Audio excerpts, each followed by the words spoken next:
3 amazing archaeological discoveries. The job of an archaeologist can often be boring and tiresome, digging all day long and brushing away dust from stones only to find nothing. Number 1.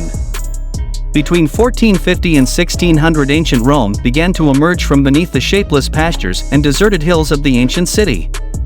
Renaissance scholars identified major sites and buildings. They began the great effort of copying the ancient inscriptions that made the city itself a vast, if fragmentary, textbook about Roman history and life.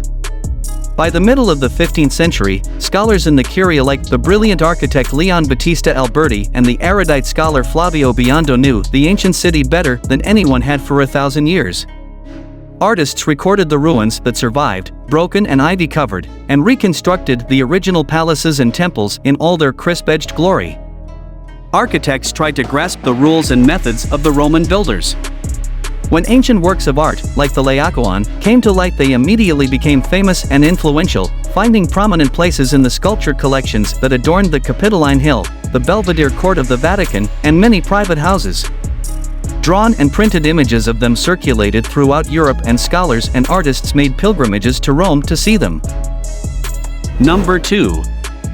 The great Tutankhamun owes his fame to Howard Carter and George Herbert's discovery of his tomb in 1922. KV 62, the Egyptian designation for the tomb, was uncovered fairly intact in the Valley of the Kings. Although small in size and seemingly intended for a private individual rather than royalty, the tomb contained over 2,000 pieces of valuable antiques. Tutankhamun remains a worldwide symbol and sparks renewed interest in ancient Egypt every day. It was a great find that contributed a significant deal to archaeological awareness.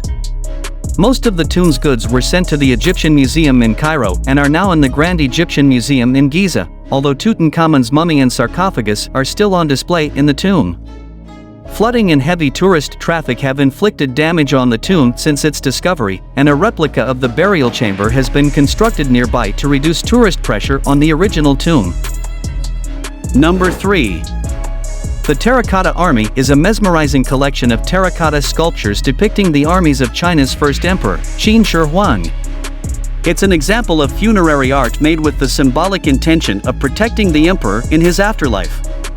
The army dates from the 3rd century BC and numbers approximately 8,000 soldiers, 130 chariots, and 520 horses.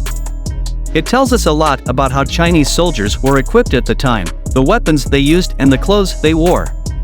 The Terracotta Army is part of a much larger necropolis.